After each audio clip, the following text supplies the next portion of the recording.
Well, hey everybody, welcome. I'm excited today. We have some new guests I want to introduce to y'all. So I'm going to let them introduce themselves fully a little later. But we have Brent Aiken, who you have met if you've watched the last two episodes. Brent was with us for the past couple episodes and he's been talking about Canva and how to use Canva, and how to create stuff, scheduling of social media and some things like that.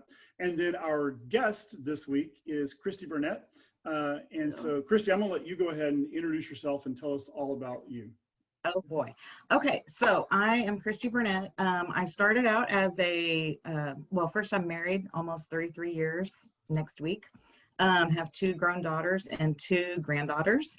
And I started out as a children's director in Lake Jackson. Quickly moved after spending about 5-6 years doing that, moved into youth ministry. And of course, I had already met Russell and through church camp. And I don't know how many years we did church camp together. And I don't know, I felt it was always awesome working with Russell. So we could always feed off each other and make a plan better. And so did that for almost 17 years total, from children's ministry through youth ministry. Through a little bit of health reasons and some moves, I needed to step back.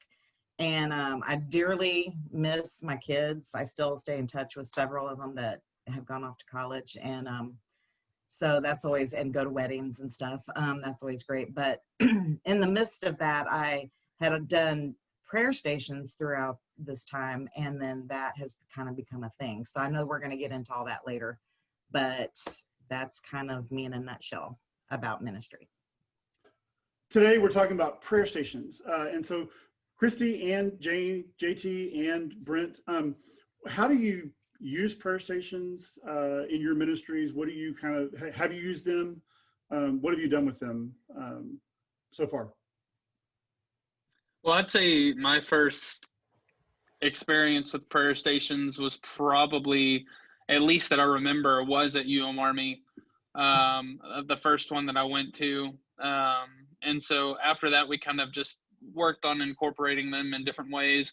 As of now, we've kind of made them a pretty routine stop in our schedule. We do a prayer station / extended worship night once a semester now. And we typically end, like it's the second to last week of the semester, right when finals and everything else is going on. So, but we've been doing them for 2-3 times a year for 6, 7, 8 years now. JT, have y'all used prayer stations in your ministry, or seen them at UMYLEAD and stuff? Yeah, I'd piggyback, Brent. I'll mention that in just a second with UMYLEAD. First time I've ever got to use a prayer station was actually in college ministry, and it was part of a progressive dinner. So like, instead of them all being in the same location, they were scattered at the different houses, which was really cool. And so that was probably my first real experience with prayer stations themselves. Another time that I would like to mention, to piggyback on Brent's comments about UMYLEAD, last year we did it at our UMYLEAD at First Pasadena, and it was part of worship every night. So instead of it being a prayer stations all in one day, we spread them out throughout the week. And before they came into worship, they had this moment to draw a line between being at UMYLEAD and coming into worship. And that worked really well. It was a neat thing that I had never done that before either. That was not my invention. That was somebody else's. But I really, really enjoyed that. And I do enjoy prayer stations and incorporating that in everything that we can do. I know for us, like, really, I think UMYLEAD was one of the first introductions to that. And I worked with Marla Matthews for a long time, and she's really, really creative with the prayer stations, and does those. And so from that, we took it, and we've done it at church camp and such. But I'm kind of like Brent. We kind of utilize them as kind of that last week of the semester. A lot of times it's a stressful week because of finals. They're finishing stuff up. You may have some kids who are there and some kids who aren't because of scheduling and stuff like that. So, and you may have some small group leaders. So really it's a programmatic, like practical thing with the fact that we can do those. And also it is a good time that students can kind of focus in and just come to a night where it's not structured and they can go. And so that's how we've used those. And what's always surprised me, I remember it was the last time we did them, and we just had this new crop of 6th grade boys, and they are 6th grade boys. They're as wild and crazy as they can be. And so I told some of my senior high, I said, hey, we're gonna let them go first. And that way they'll get through, some of them may spend a little bit of time, some of them may be playing basketball before I finish this talking with y'all. And then y'all can go in. So that way I kind of staggered them out a little bit. And they went in, and those 6th grade boys, like, it just overwhelmed them, and they participated in all of them, a couple of them twice, spent time at the prayer. Like, it became log jammed in the prayer center because I thought it would just kind of flow and people go through, but once you went in, they stayed. And so I can see the reason that they are important. But Christie, you can tie on with that and kind of how you got started with those. And then also what are prayer stations? Why are they important for ministry? And kind of share a little bit of that stuff. Okay. Well, through some Army, I learned as well, been through one or two. And then at a youth workers convention in Nashville, I went to a class. Her name is Lily Lewin, I think. And because of the move, I have misplaced the book. I'm sure I'll find it as soon as we're done. But I bought her book, Sacred Spaces, and I learned her whole room was just prayer station set up, and I just wanted to stay there the rest of the time we were there. And anyway, I just saw how creative she was and how just everyday little things you could bring, stuff off your wall, stuff, and use everyday things to speak to people, to speak to kids. There it is. To speak to, I even use them in women's ministry and our church ministry. And I'll have to tell you a funny story a little bit later, but you guys have been through them and everything, but to set up different stations, typically we have a theme, and then the theme gets broken down into different stuff. Like in Army, I felt like the ones they would give us. And sometimes some of the stations, it would be an overall theme, but they could almost stand alone, if you will, or move them into, cross over. I kind of forgot where I was going. Well, I can kind of keep going because I'm very passionate about this. I've just been able to see kids, youth, women, men, even, especially at Army, I've seen some men break down at prayer stations, and because they do the work, they do that work part, and they don't really connect sometimes to why they're doing the work. And when they do, I think it's just very special to be able to witness. So what was your question? What are they important for ministry? Well, I think they're important for ministry because I think it's a way to experience God in ways that we normally don't. And for instance, I'll give you a little, there's one that I use that is talking about, are you a crock pot or 30-minute pizza box? Do you want to sit with God and stew with him? Or do you want your answer with him in 30 minutes or less and you're impatient? And when I was setting that up at the church that we were going to, after, just recently, the pastor looked at me and he saw the crock pots and he said, "What are you doing?" I said, you preach, you have a gift of preaching and speaking, and God uses me to preach and speak through ordinary things. So you'll never look at a crock pot again without thinking about sitting and stewing with God and letting him work with you and whatever's going on.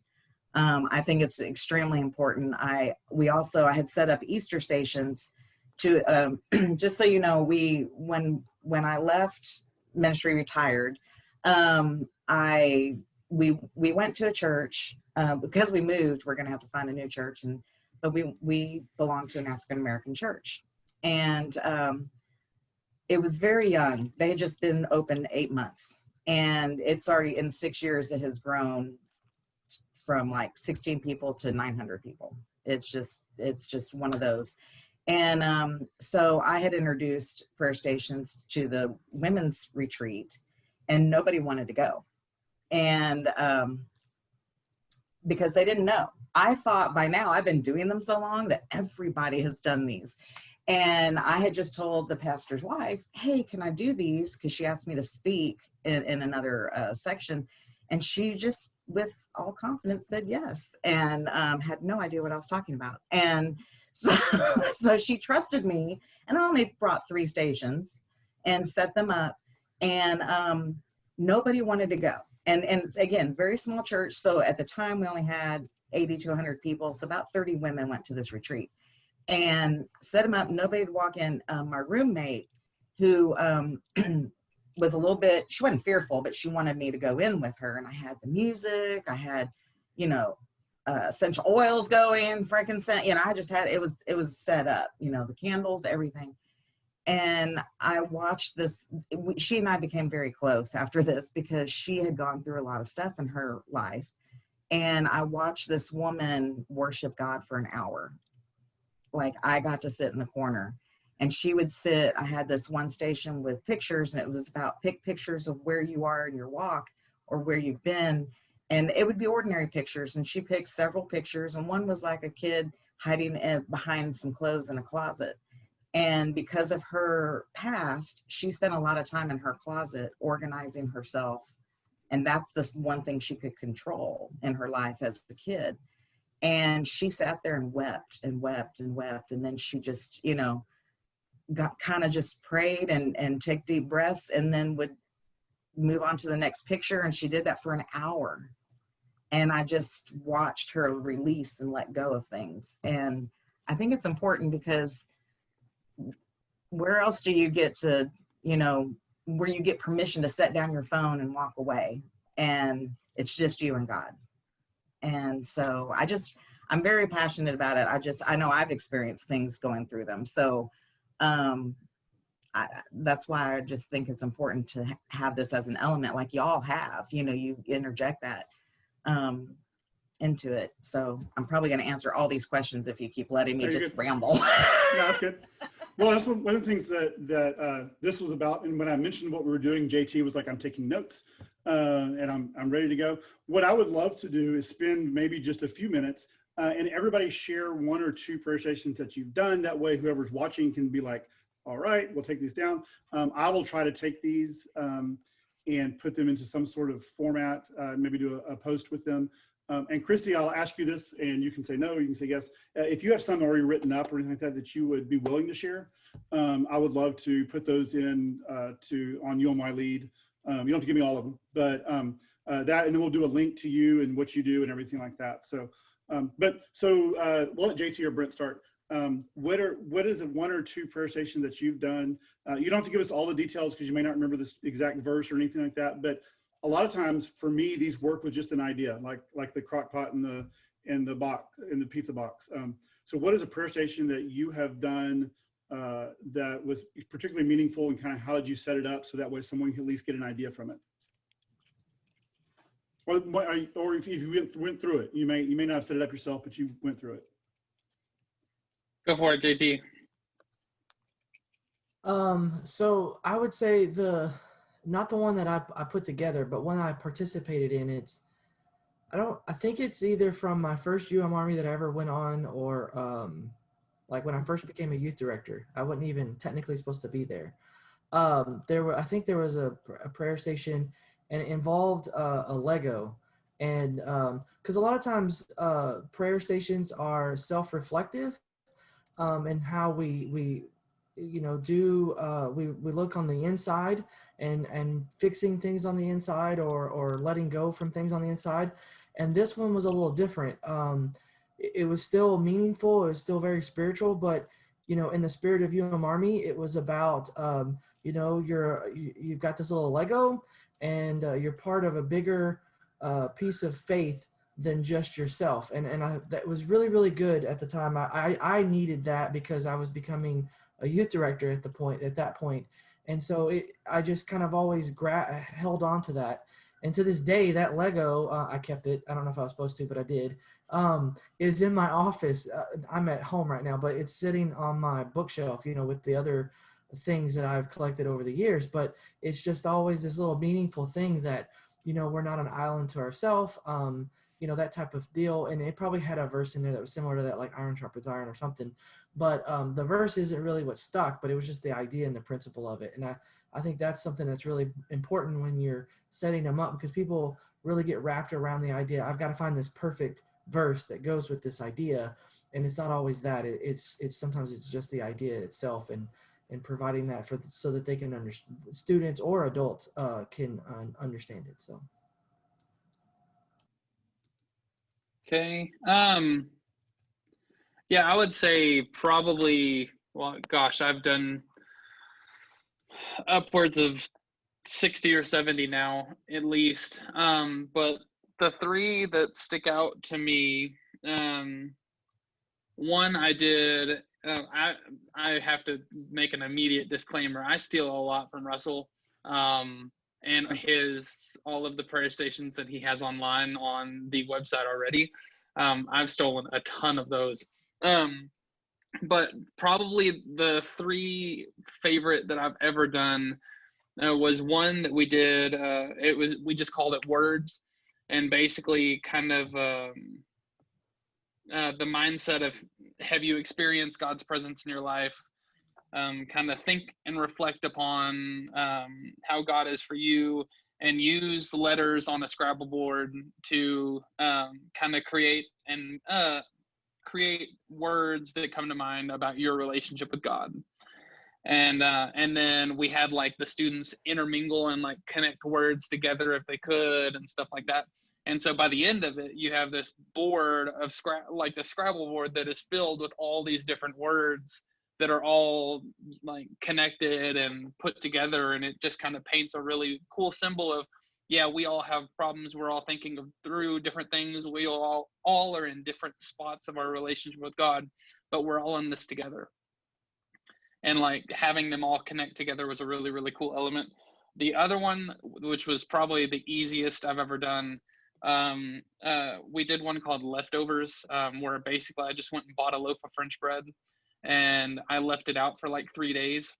And then I tore it up into pieces and put it on a plate, and I made the kids eat it, and talked about how God doesn't like leftovers, so don't give him leftovers.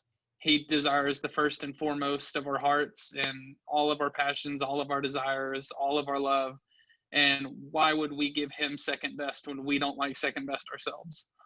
And then the most elegant prayer station that I've ever done, which I think might have been a little over the head of most of my kids, I did here.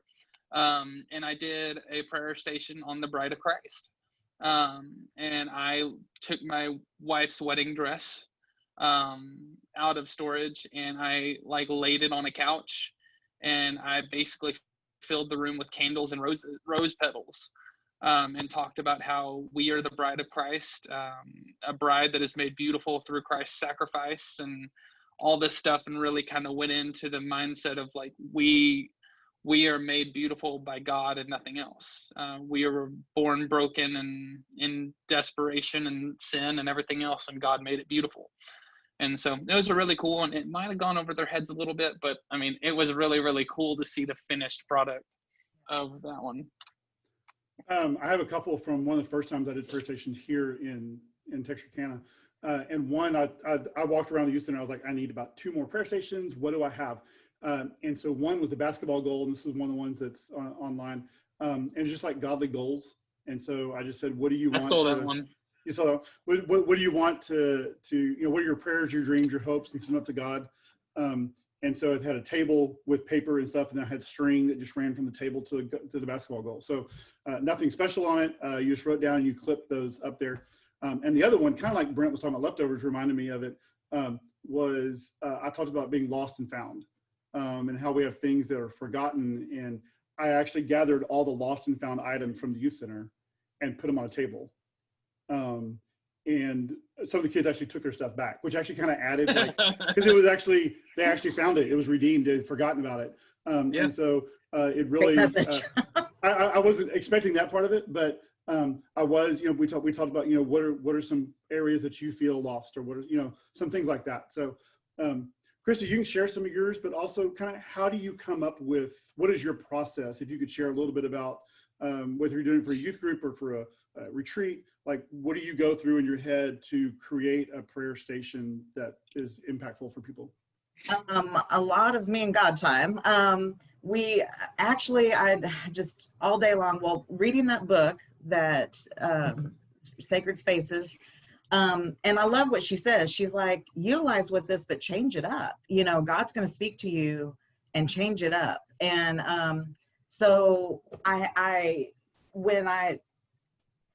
before I had a little bit of help when I was doing youth ministry, not much, because a lot of people, it takes a lot of work to set prayer stations up. And a lot of people don't want to devote that time, as I found out. And I actually also, I don't know if you three feel this way, but a lot of times I like to set them up by myself because it's worship time for me.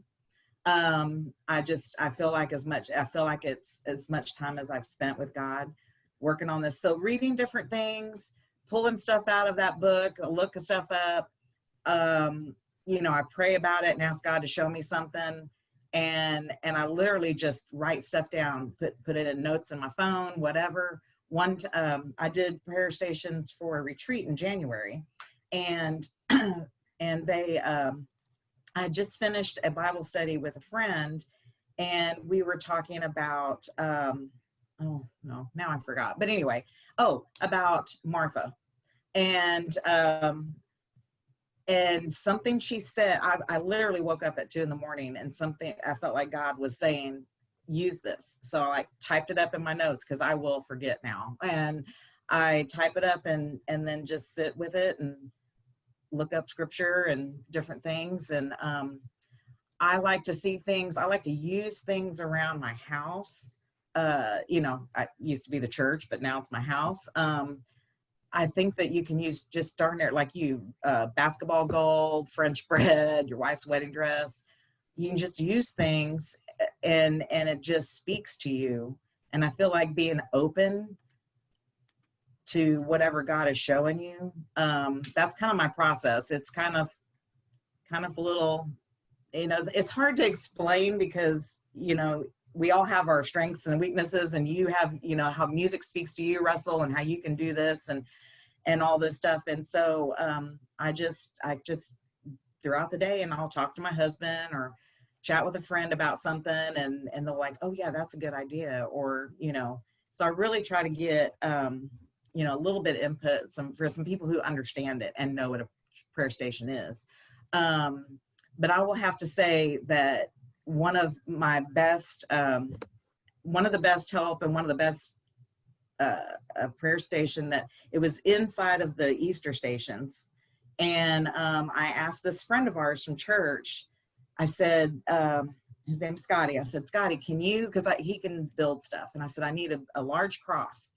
And I showed him the station and everything. Of course, he took it up 1,000 notches. And so you're going through the Easter station, the last 24 hours of Jesus's life, and you get to the 7 last statements on the cross.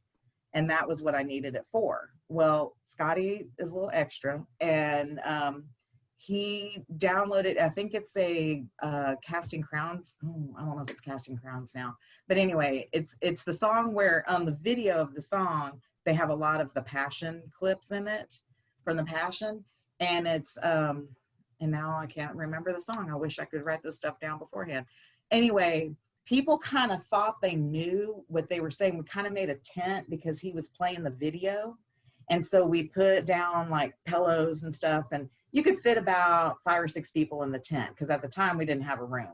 So we kind of made this makeshift tent and a projector, and he would just play the video, and he'd have the cross. And of course he went and got, fake blood because he's very, he's extra. So he did up all the stuff, and there was people, I'd have the instructions out there. Now, this is what Jesus says to us. What do you have to say back to him? And so people were having to wait to go into this tent, right? And they can hear the music playing, but they're really not paying attention. And they're writing something, they've got their postcard and they're writing something down. And then they're standing there waiting. They go in thinking that's what they're going to lay down at the cross. They watch this and see these different clips from the Passion through this song and come back out and tear up that piece of paper and go back in and sit. Some people will sit through it 3 times, because then we moved it into a room the next year. And I will have to say that one really, it just stopped people in their tracks. It just really made them think about what Christ did for us. And so that one was super memorable. But here I gave Scotty something, just make me a cross. And he came up with that. So it's a matter of just letting the Holy Spirit just kind of just take off in your mind and help you, to guide you. That's kind of my process. So it kind of drives people crazy though, because it's hard for them to they want to help me, and they can in some ways, like setting up and stuff. But then when they're like, okay, we'll leave you alone for this other part, And this is kind of for everybody, because we all have different processes and things. But if one of the things that we try to do is to equip and encourage and empower youth leaders, especially those who are starting off. And so somebody who may have never done prayer stations before, and JT, Brent, Christie, anybody, kind of, what are the basic building blocks of a prayer station? So we've talked about our process and where we get inspiration from and things like that. But when I'm coming down to it and I am putting this together, what are those basic building blocks? Like, is it scripture or something on a piece of poster board, or kind of what does that look like? Brent, how do you do yours? We'll let Christy go last since she's the guest. As far as kind of coming up with stations, I normally start thinking quite a while before I get going. I don't know if there's like a crunch time motive. I typically have them ready to go weeks in advance, because I only do it once a semester, so we make it good. And I have done in the past where it's been kind of more of a last minute approach, and I really feel like I don't get to enjoy those nights because I'm so freaked out about everything else going on. But if I know the game plan and I have it established and set long before, then I find that I get to enjoy it a little bit more. And I especially do it here because most of the time we basically do worship the entire time people are doing prayer stations, which I am the guitarist for worship. So I'm up on stage the entire time while all of the kids are going through prayer stations, and I'm just playing every worship song that I happen to know how to play, just for the sake of time. So preparation is my go-to as far as that goes. I don't have a whiteboard or anything like that. I keep my eyes open all semester long, and I'll be like, oh, a Nerf gun, what can I do with that, kind of thing like that. For the nature of that purpose. So JT, kind of what are some of the key parts of a prayer station that you use? Yeah, so again, I'm piggybacking off of Brent here. He says some of the best stuff. Like, for example, last year, I was the same thing like Brent. I was like the programs director for both of my UM camps that I went on. So I kind of, I'm all about delegating. So that piece of it was delegated to my program assistant, which she was more program director than I was really, but Kim Copeland down in Lake Jackson was she did that chunk of the camp for us. But anyways, the thing that I would say that was wonderful about it was that it was programmed in. And so when you think about it, it all fits like little puzzle pieces together. So you have like an end goal, but at the same time, it fits with the other programming that you have going on that evening. And that takes preparation. And it's like Brent was saying, it's not, some of the creative things come out last minute, like Christy talks about, but then in the other part of the process, it's like a sermon. So you're taking the students or the people doing the walk through this process. And so when you grab them in the beginning, like that first prayer station, it's kind of it's structured the same way that you would structure out a speech or a sermon. And then by the end, you've taken them down a path of, and hopefully enlightenment and worship, and it's kind of thought out that way. And that, for me, that takes an astounding amount of time because I'm not that creative. But I can see it's lined up that way. So usually it's picked up that way, or it falls in, being a musical person that I am also, having a piece of it and then carrying that on outside of what happens with the walk, like into worship itself, and acknowledging that in worship, what had been done during the walk.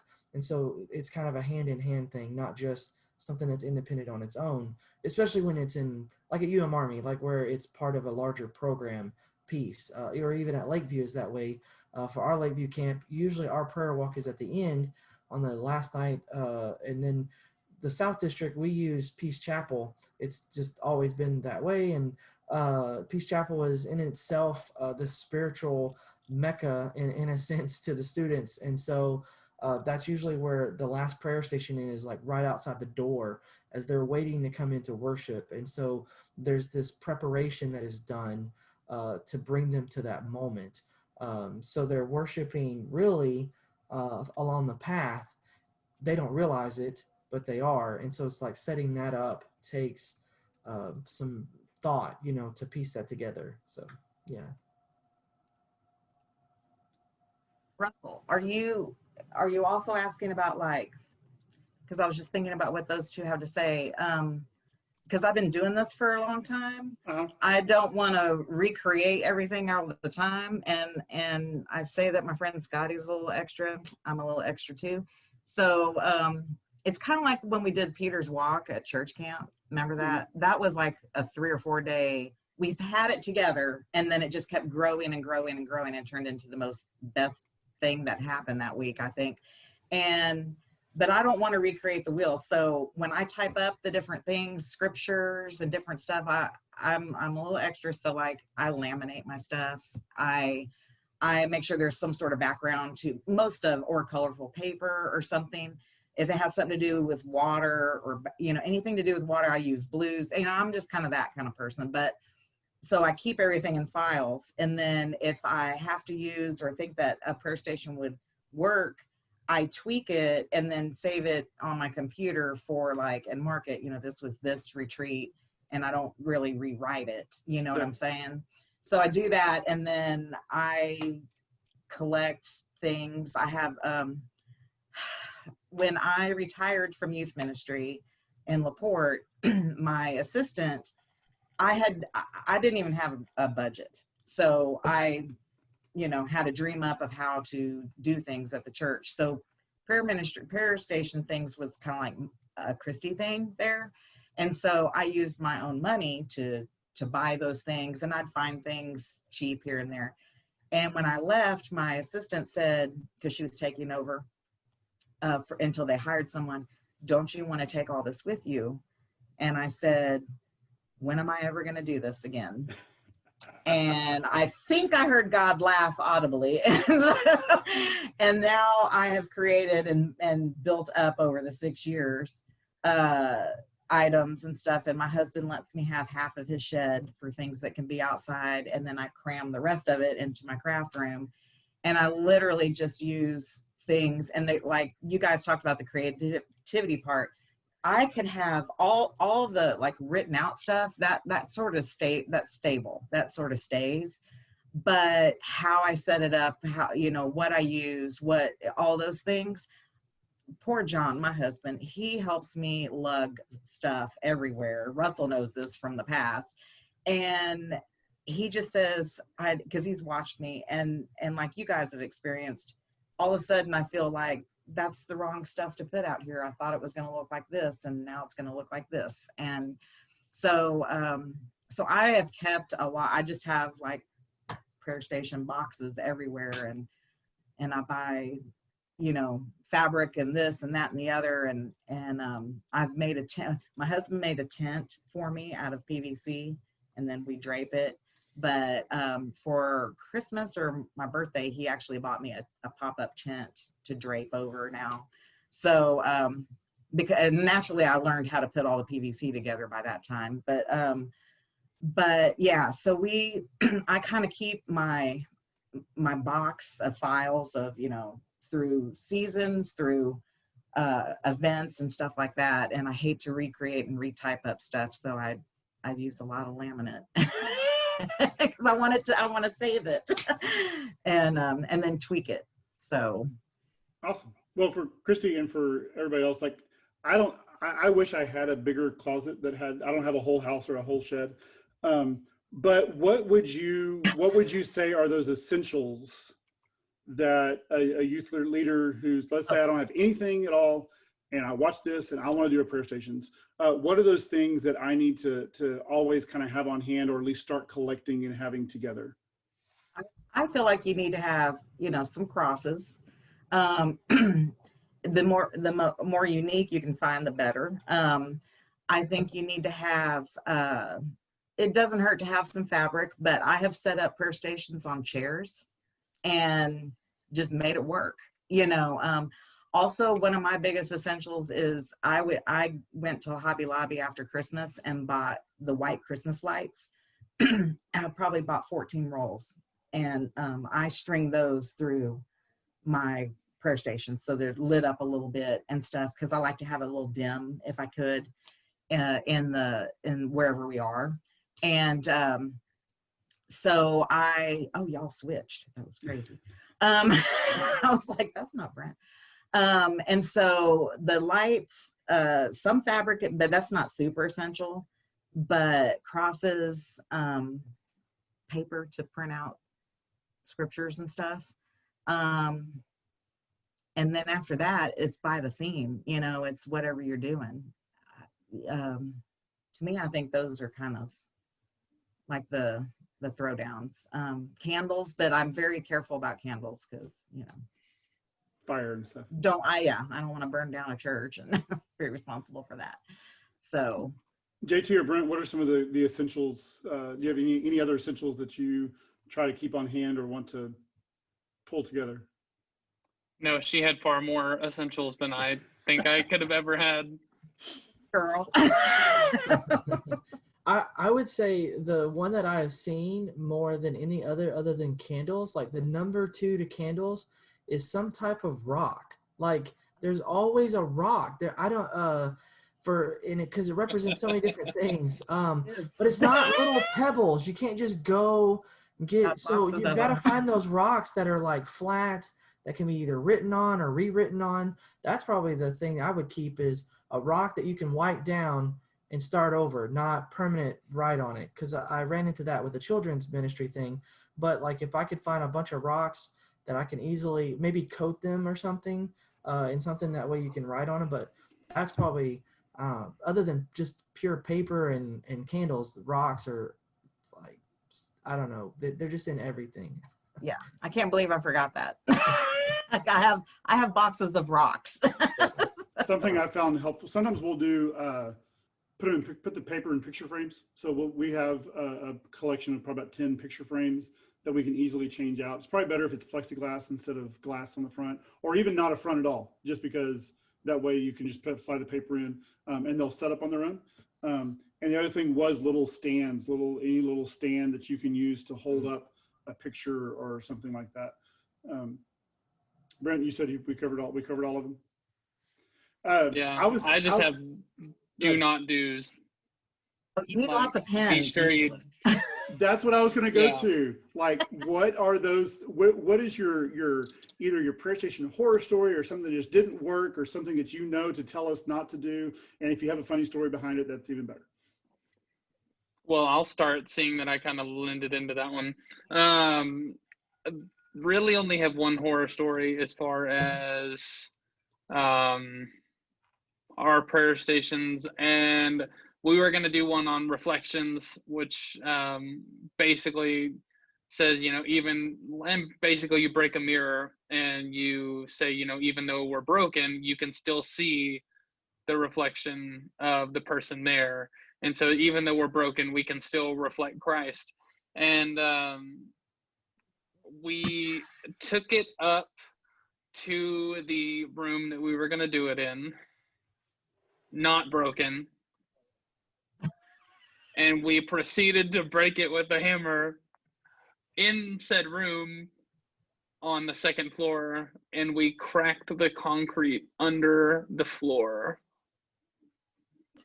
Does your church know about this, or are they going to be finding out about it like right now? Okay. No, they know. They know. Yeah. No, my children's pastor was the one that noticed it. And she was like, hey, BT Dubs, like, you need to come up here now. So, yeah, we cracked the concrete under the floor and on the second floor of our church, which is the church I'm in right now. So Still in, so that's good. You're still there. I have a funny thing. Okay, so one time I did just random stations. They were no theme, none of that. They could go to any station. They didn't have to go in order. And the kids, one of my favorite stations is, I call it the fruit juice of the spirit. And I get 9 juices. I don't get grapefruit because I know that messes with people with blood pressure medicine. And if there's any adults, you never know who's on it because they're working with youth. So they could be on it. So, so anyway, little pro tip. Anyway, but I get the 9 juices. I do mark them, peace, joy, whatever on the lid so that I don't accidentally mix juices, but I put them in, I went to the dollar store and I got plastic containers, and then I put, love, joy, I put the labels on that, on the pitcher, and have little Dixie cups and everything. You can go back and get, if you want more fruit, all that stuff. So all the stations were in rooms. So I'm walking up and down the hall, praying over the kids, over the stuff, have my different volunteers doing the same thing. And one of the boys comes running out of that room and says, Christie, we ran out of self-control. And I said, oh, I bought 2 bottles of that. I went and dug out the other bottle. But anyway, I said, I know y'all. And I knew that one would go first. So that's awesome. I thought it was great. We were doing prayer stations, and one of them used Sharpies to write something on a rock or something like that. I can't remember what it was. The one next to it had dry erase boards where you were to write like a sin or something like that. Oh no. And then, I feel it. I feel it coming. And it was my youth assistant at the time actually who did this, and she wrote, and luckily it wasn't like, huge confession time, but she wrote whatever it was, anger or whatever like that. The pens had gotten mixed up.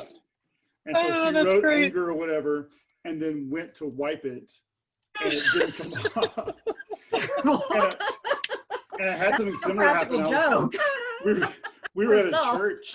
We were at a church, and we did the old flash paper thing, like write your sin on flash paper, put it in. Well, somebody in the church, and we don't know who it was, but they just used a piece of paper.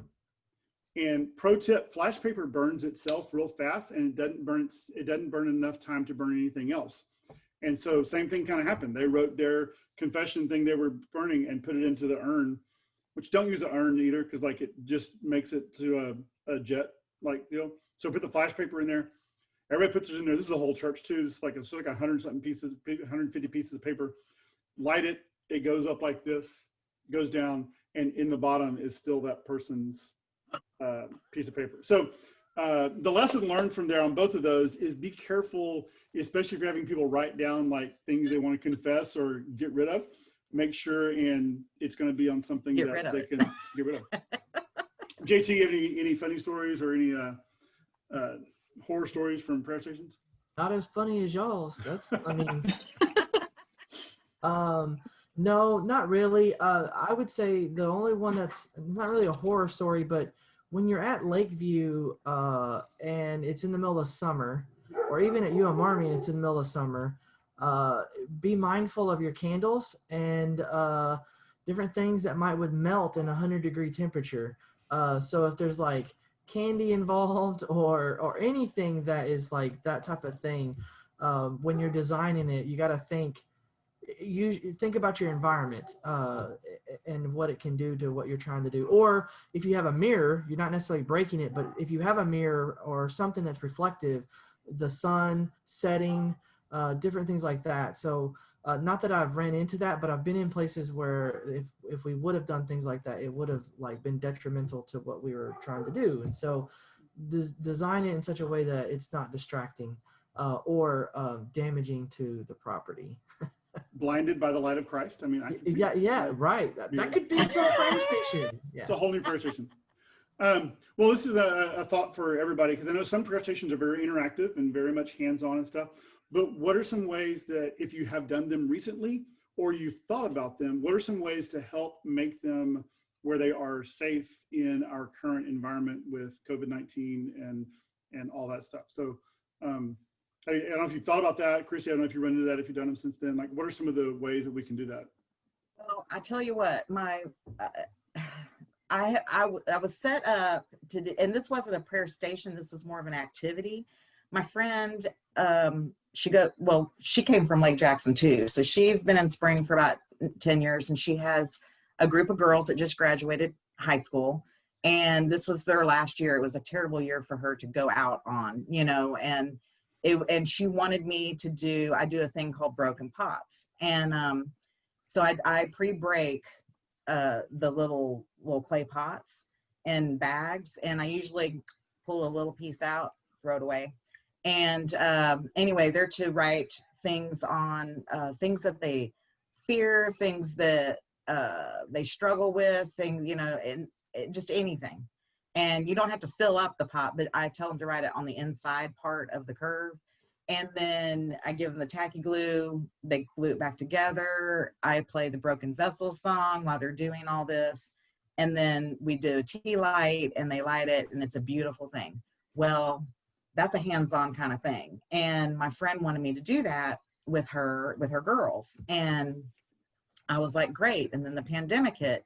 And I had offered to help her pre-make all these bags, and then we were going to Zoom it, and then I can give the instructions and play the music. And but her girls, she goes to a larger church in Spring, and she has kids in Conroe and in Tomball, and I was willing to drive and do it because I know the impact it has on people. And so what I did was I had them tear up a piece of paper. Actually, what I did was I told them to take a glass and then form the paper around the glass so they could kind of see it, and then tell them to sort of tear it so that it would still have an inside, if you will, and write everything down and then tape it back to the glass, because that was the best I could do in a short notice, and it probably could have been better. She really didn't want me driving all over town, and to other towns to drop off. And she also wasn't sure if they would take the bag, because some parents were being very super cautious, I'm like, well, we could take pictures that we're wearing gloves and a mask and everything's clean, but she just didn't want me to go to all that trouble. And I'm like, it's really not that much trouble. So anyway, but that's the closest thing I've done.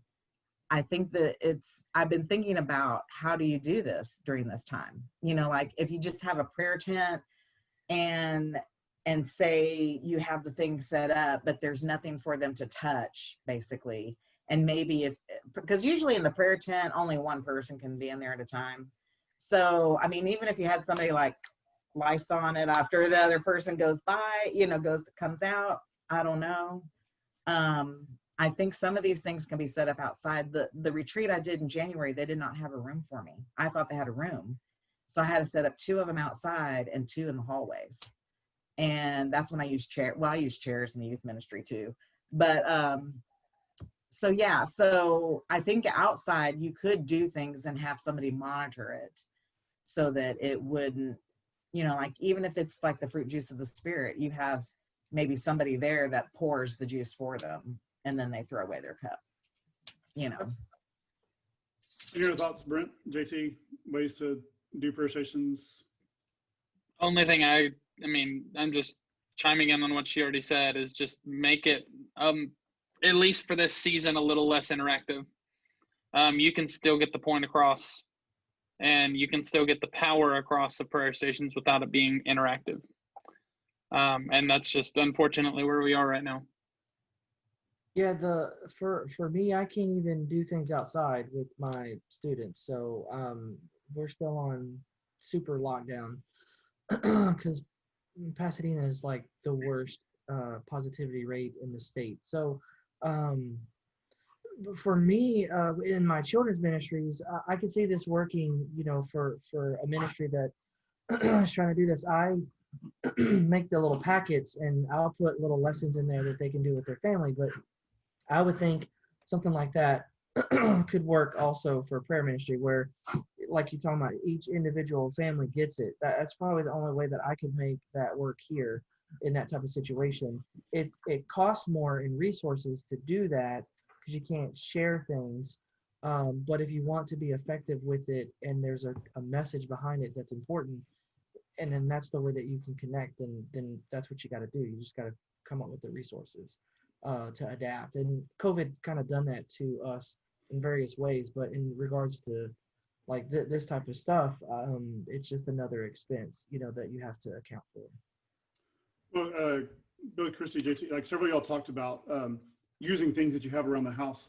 And I just shared, and I'll put this in the links too, Marla Matthews at Pollard came up with some online prayer stations. And so basically it's the wording that you would use, the setup, the scripture, but it's like find your refrigerator. And so you go to your refrigerator, and then it has the wording and the prayers and the response to put there. And so I made those into prayer stations for Instagram stories. So you can actually put them in an Instagram story, and then even use a sticker if you want to, an Instagram sticker that they can respond to. But so that was one way. That's something I've thought about too. Prayer stations are so away from technology and that, but are there ways that you could actually utilize your phone with QR codes or anything like that and actually do digital prayer stations that you could be around your church and make one a permanent setting for your church, where if you wanted to go through these prayer stations, you could go to the cross and take a picture of the QR code, and it has the scripture and the wording and the response and everything there. So that's the one thing I've thought about how to do that. So did somebody say something? No. Well, that's kind of wrapping up. Christie, can you tell us a little, you do this for a business. Can you tell us kind of how that works, and also about your other business you have, and kind of anything else you want to share about that? Try to keep it quick because I could be That's chatty. When I started doing this at the church I go to now, it blew their minds, and they're very entrepreneurial, business oriented, and they're always, Christie, you could do this as a business and stuff like that. So I do this sort of as a business. It's really more of a service, and what I do is I offer it to churches. The one I did in January is a prayer ministry group. They're all different denominations, and they've been doing it for years, and they started doing retreats. And I just asked for a love offering, and I have watched God blow that thing up. And if nobody gave me anything, it's okay. It's a ministry, and we're all not in it to get rich, that. So, but I have yet to have anybody not respond positively. I really just want to cover the cost of like the juice or the this or the bread or whatever it is I'm using that's consumable, because everything else is already bought, and printed out and done, and there's very minimal overhead there, money every time. It's those consumable things that get me. So I've just always asked, just do a love offering. And because I started to type up like what each thing would be, like an Easter packet, an Easter this. And I thought, that's insane. I just thought that's insane for me. And so I just asked for a love offering, and I've just been blessed. And since I'm kind of crafty, and I do a lot of paint, and I do a lot of signs, and farmhouse stuff and everything else like that. And I make a lot of stuff for my prayer stations, so if there's a scripture that I want that I visualize in my head that I want it to say, especially when doing like the youth and back to school stations and stuff like that. And with some of those things, I can't store them all the time. I might raffle them off to the kid or something, and it would be a painted scripture on a deal that a wall hanging, So I kind of utilize my craft business side hustle in with my prayer stations, since I just feel like they overlap some. So and so I'm combining my Instagram to one, because it was kind of getting hard to really deal with 6 accounts, because I actually have more Facebook than I do on Instagram, more people. And I think it's just my age. Maybe I just have more friends that are more about Facebook than they are Instagram. I like Instagram better, but anyway, so that is kind of how I've done that. And like I said, God is always taking care of me on that. I've watched people, give me extra, or they take up an offering, and I'm humbled by it, because I really do this as a ministry, and God takes care of it. Awesome. So as we wrap up, can you just tell us how to get in touch with you if we want to call you for prayer stations, or we want to find you some of your creations and your art and buy that, or how do we get in touch with you? Yes. Okay. So email is Christie, CHRISTIEB528 @gmail. And then my Instagram, I just changed the name, so I want to make sure I got it right, is give you the right one. I combined I call it Divine Encounters, is what I really call my, because I couldn't really use Sacred Spaces, because Lily took it the best title. And so anyway, Divine Encounters, but I had Christie's Creations, so now I call it Divine Creations 210 for and that's the Instagram one. So just all one word, 210, Divine Creations. And the 210 comes from Ephesians 2:10. And so we're all God's masterpiece, and he's created us new. And those 2 are the best ways. Do you want my phone number? That email that's really good. So, okay. Well, thank you so much for joining us. I think this is going to probably air in about 3 weeks. So if you're watching this, we recorded about 2 or 3 weeks before, after we get through editing. Canva. So thank you for joining us, and we hope to see y'all next time on the UMYLEAD podcast.